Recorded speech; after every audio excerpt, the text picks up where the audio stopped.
So we have exactly 12:30, All and we're right. going to begin. Uh, Hello, everyone. So thankful that you could all join us. My name is Nancy Scott. I am the Education Project Manager at Dialysis Patient Citizens Education Center. I am so happy today to have Dr. Olafunke Awosaba with us. And I practiced her name so that I say it right. And she is the assistant professor and the vice chair of diversity, equity, and inclusion in the Department of Psychiatry at UT Southwestern. She is also a licensed psychologist in the state of Texas, the director of the Behavioral Health Program in the Hematology and Oncology Outpatient Clinic at Parkland Hospital. I'm sure that she is involved in so many other things. And if you would like to talk about that, doctor, before your presentation, by all means do. At this time, I'm going to turn the program over to the doctor. Thank you so very much for joining us.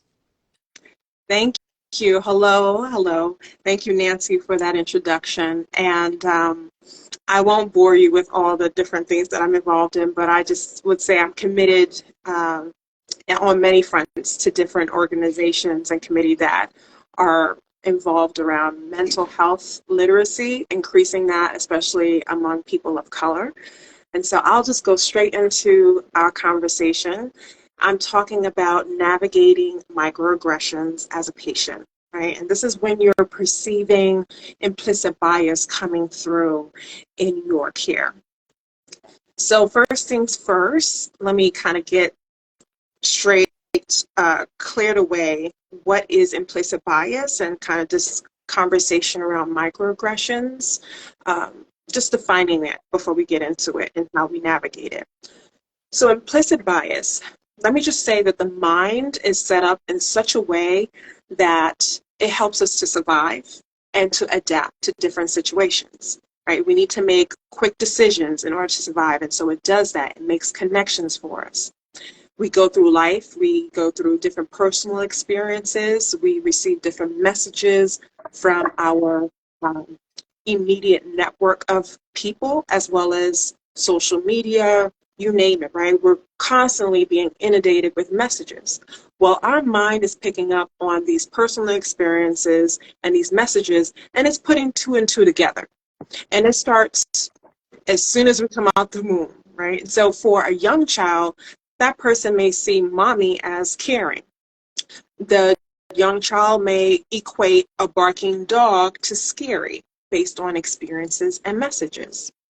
So this implicit bias is something that is just simply a mental connection, mental associations that we make. The child may then generalize it to say, all mommies are caring, all mommy or all dogs barking are scary. This happens typically, again, for us to make quick, snap judgments. Short of it is, everybody with a working brain has implicit bias. No one is immune to it. It helps us to survive. So now, the question I ask is, are all women, or mothers for that matter, caring? Or are all dogs scary? And you would obviously say no. There's exceptions to that. That may be based on your own particular experiences. I'm just setting the backdrop for you to understand that this is something that's happening on an ongoing basis, and it's unconscious. So implicit bias is also known as unconscious bias. That's the way to remember it. It's something that we're unaware of, and it's unintentional. Right? We're not intentionally trying to make these connections. That's just the way our mind works to keep us alive and to help us to adapt to our situations. Now, this implicit bias can be favorable, like mommy's being caring, or it can be unfavorable, like dogs being scary. Implicit bias is just mental connections, and those mental connections can be positive or negative. So now, how does this implicit bias thing that's happening unconsciously show up in everyday life? it's discrimination. We discriminate among things. We discriminate among people. We discriminate among places. We do that to separate. Discrimination is simply separation. And so discrimination is the action that is the result of what's happening subconsciously. That's what I want you to remember. Discrimination is an action. That's what we see. That's the statements. That's the actions. Implicit bias is this belief, is the associations that we mentally have made connections based on our experiences and messages. Now, discrimination can be very clear and blatant. Anybody and everybody knows that was discriminatory, right? Or it can be subtle. And this is microaggressions. Microaggressions are subtle forms of discrimination. It leaves you wondering, like, did that person, did they really mean, or did they really say that? You're wondering and processing, trying to figure out, was this in fact discriminatory or not? Or, what did they really mean behind that? And it can show up as a doctor knowing little about you, except for maybe the diagnosis of a kidney disease, saying to you, oh, you should drink a whole lot more water and eat vegetables. And if you are already doing that, you kind of just say, well, okay, there's an assumption that the person is making about you, right? It can also come up as your nephrologist quickly giving you your treatment plan, but not explaining it to you when you ask, and saying it, well, you don't need to know all that. It's complicated. You can start to wonder, maybe that should be left to me to determine whether or not it's complicated, or can you just explain, right? Answer my question. I'm curious if you guys could let me know if there's any microaggressions that you can remember picking up on, or wondering if it was a microaggression that you experienced from your provider or from any healthcare provider. You can go ahead and just put that in the chat. Essentially, the result from implicit bias showing up as microaggression is that it leaves the person questioning, especially in the context of healthcare, whether my provider, that person who's taking care of me, is genuinely, authentically concerned about me as a patient and my health, right? So now we know what implicit bias is, we know what microaggressions are. The question becomes, well, do I address it or do I leave it alone? Like, I'm not really sure what to do when it comes up. I would say the barometer for deciding whether or not you choose to address it is ask yourself, what's the intent for addressing it? What do you hope to gain? And there are several reasons why people choose to address a microaggression versus not. One would be to educate. The person can be honestly ignorant and unaware that they have offended. And this is because the messages that people have picked up on aren't necessarily correct. They're operating and interacting with patients based on some erroneous connections that they've made. And by you addressing the microaggression is disrupting, right? You're challenging what is familiar to that person, what has been solidified. So that is one of the reasons why somebody would address the microaggression. And I'll talk about that addressing it a little later. Another reason, and this is GPC all the way, advocacy. You want to advocate for yourself and for others. Advocacy is simply putting your voice out there, letting someone know that something was offensive, that something needs to be done, that change needs to happen. Advocacy is an important component of your health care. And so addressing a microaggression can mean that, okay, you're saying it's complicated, but I, as a patient, need to know, right? I need to know so that I can do what's best for me, given as much information as possible, so I can make the determination of what my next steps are going to be based on the options that you're giving me. And so being shut down is a microaggression by saying, we'll wait until next time. Well, between now and next time, my anxiety level is going to be through the roof because I don't know. And so this is me advocating so that not only is my physical health attended to, but my mental health is attended to, and I'm not spinning my wheels before the next visit or the next exam or the next thing. Another reason to address microaggression is relationship building. We're talking about healthcare, and studies across the board have been consistent in showing that a good relationship with the patient and their provider is crucial for best outcomes. Crucial. So if you are going to be in a long-term, hopefully, relationship with that same provider, or even just the institution that you're going to, it's good to have a good relationship with the place and the people that you'll be interacting with who's taking care of you. So addressing a microaggression is going to be important so that it doesn't interfere with a good dynamic. The last reason that I'll give with addressing microaggression is that you want to release this cognitive load on you, this burden, this mental burden that you are left with trying to figure out whether or not what was shown, what was stated, was actually discriminatory. Mm-hmm. So when it's blatant, it's very clear and in your face. You dress it right then and there, and your body tends to calm down back to its baseline, its equilibrium. I don't have enough time to go into all the different systems, but your body naturally will come back down. But if there's a microaggression, you're left wondering for a much longer period of time whether or not something was indeed discriminatory, and it's leaving you feeling a certain kind of way.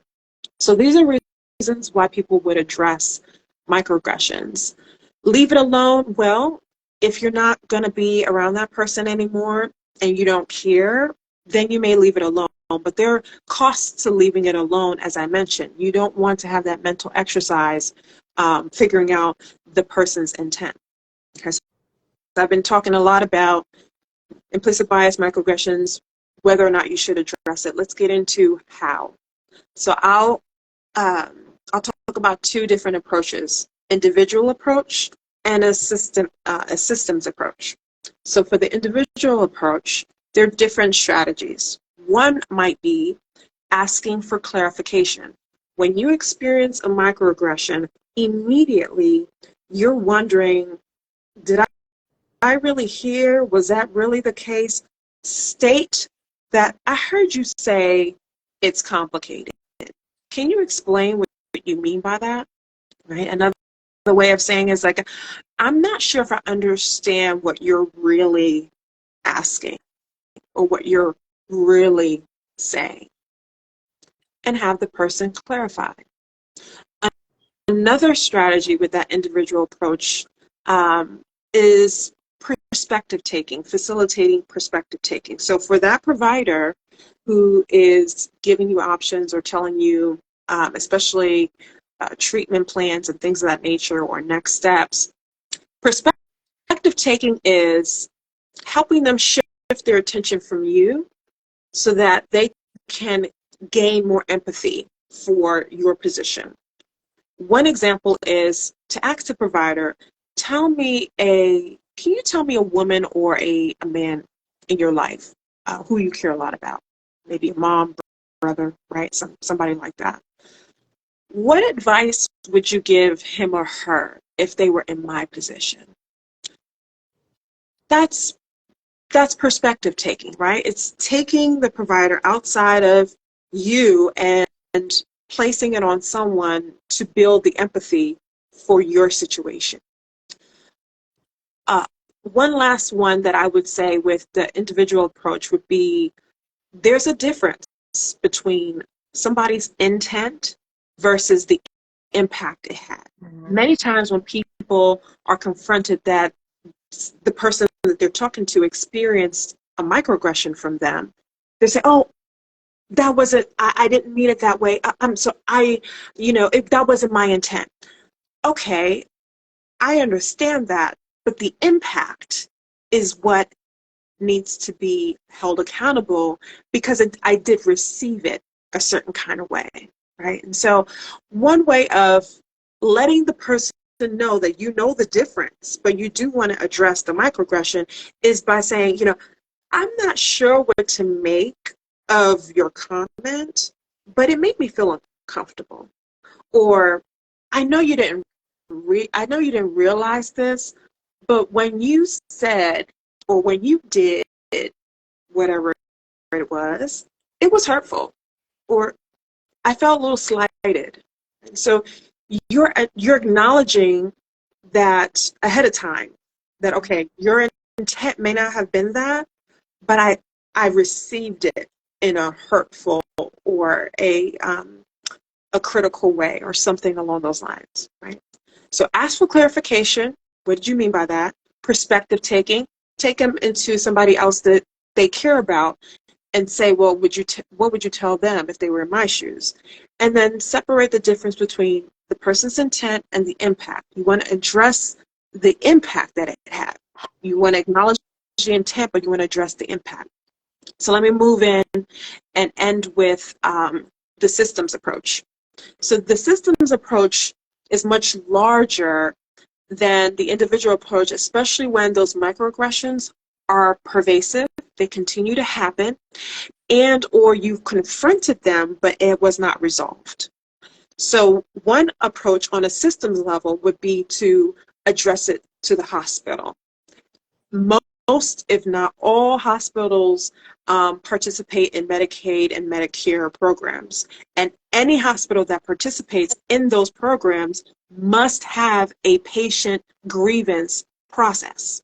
So your hospital has a patient grievance process that you should know about. You should know where that office is, how to file a complaint or a grievance, and you also should know your patient bill of rights. When you signed the consent to be a patient in this facility or this institution and receive care, part of that was your bill of rights as a patient, things that you are that you should know about, right? And another thing would be there should be a patient relations department. This department is kind of like a liaison between patients, families, visitors, and hospital administration. So on a hospital level, those are the things that you should be looking for. They may call them by different names, like patient experience, patient relations, something like that. But there's a place where you can file complaints about your care. And again, this is perpetual, this is pervasive, this is happening, or you outright try to address it and it was not resolved. Now, if it's the hospital, right, the policies, procedures, the way that I'm handled across clinics, something is wrong here, and I need to voice my concern on a larger scale. There is an organization called the Joint Commission. It's a nonprofit organization that acts as a national accrediting body to hospitals. Accreditation is very important for hospitals to meet standards, right? And so you can file a complaint with the Joint Commission about your hospital. There's always an accountability level up beyond what you may think. They have online complaints, a system that you can go in and file a complaint. Another systems approach. Every licensed professional is regulated by their state board. So all you got to do is type in state board for physicians, state board for nurse practitioners, whatever the case in your state. They have an online place where you can file a grievance on that particular provider. And then lastly, there's the U.S. Department of Health and Human Services, right? And so they also have an online complaint system. I want to stop there because I know I went way over my time, but I want to give you those resources. I'll take No, it. that was excellent, and you could have gone on, but you did really teach me a lot. I hope the others got something. Implicit bias, meaning mental connection, and I don't think that's a term that I'll ever forget. And then you talked about discrimination being an action. And oftentimes in dialysis and renal care, we do run into discrimination. Yeah. And as you mentioned, Dialysis Patient Citizen, not only is it an educational organization, but it is about advocacy. And as patients, we must advocate for ourselves. It's just absolutely possible, and you have to have the resources. Now, I didn't see any, but I do have to address one of the callers, and that is Bedbug. She said, I so feel that there is such a disconnect between what is happening to my mom at the dialysis clinic and what they are sharing with us so that we are all in the same page and working for my mom's best. And then she went on to add something else, which is further down. She wanted somebody to talk to. So if you're still, I believe that you're still with us. I just wanted to know that you can contact me and I can help direct you to some sources. And being that you're on Instagram, I would assume that you're computer literate. So I'm going to give you the email address, which is education@dialysispatients.org. I will also CC other staff members in our organization, and we will tell you about the resources that we have, and hopefully we can get somebody to talk to your mom. We do have a kidney chat support group every second Tuesday from 3 to 4, and we have a professional guest every month of all fields, so that would be very helpful. So again, that's education@dialysispatients.org. And you can also look online under Dialysis Patient Citizens. We have a phone number there as well, and you can call and someone will help you. I do see two of our staff members in the chat. If you can also put in there a way to contact Yolanda or Hannah, that would be very helpful to Bedbug. So I hope that we can help you out, and your mother definitely needs someone to talk to help her with that process. Absolutely. Yeah. And can you give us any closing words, doctor, that would help a dialysis patient go through this journey or transition, and let them realize that it is a new normal Yeah. and that they can live just as well. You just have to plan ahead and be educated about your disease. Yeah, you said it, Nancy. That is just that. No, really, honestly, a lot of times people go through this journey alone, struggling, and it's very frustrating, especially at the end when you're told about resources that you should have known from the beginning. And so, if people aren't sharing these things with you, it's about asking. Yeah. Ask for resources. Do you have social work in this clinic? Can I speak with them? I just want to know if there's any additional resources that I can plug into. Because the physician or the nurse, they're more concerned about your physical care in that moment. They're pressed for time. And so it really is no one's fault, but we do need to make sure that we are proactively asking and not waiting for them to give it to us. It would be nice in the ideal world, but we know that that's not always the case. So ask for resources. We cannot be afraid to ask for help. Do you guys have any on-site or affiliate providers who are supporting your dialysis patients, their mental health, their financial health, all the things that we know that we struggle with when there's a chronic illness that we are facing? and have to go through treatment. So ask, ask, ask. That's the one thing that I would say. If you don't ask, you don't know. That's right. That's right. And when you know better, you do better, right? Exactly. Well, Exactly. yeah, And well, join organizations like Dialysis Patient Citizens, yes, yes, and find out, because absolutely. if you don't know and the hospitals don't know, trust me, Dialysis Patient Citizens and other organizations that are doing this work, this is what they do. Right. So That's plug correct. in. That's correct. Well, thank you so much. It has just been a pleasure to meet you, Yeah. to have you, and to Thank work you. this whole process out because we know we went through a lot to get you here, and we just really appreciate it. Before we sign off, I just wanted to, Bedbug said she wasn't sure, I guess it's a she or he, that she did not get the email address. That email comes directly to me, and it's education at dialysispatients.org. Um, it says we have to be interested. Okay, hopefully you got that. It's DPC Education Center, and it's education at dialysispatients.org. My name is Nancy Scott, and I'm the Education Project Manager. And I see we have some very positive comments in here, Doctor. Annie from APA said, what a wonderful talk. Thank you. And Hannah just posted the address in the chat in the comments. So Bedbug, if you could see, yes, you have it. Education at dialysispatients.org. Okay, well, I think we accomplished something today. Again, thank you, Doctor. Thank you, everyone that joined us.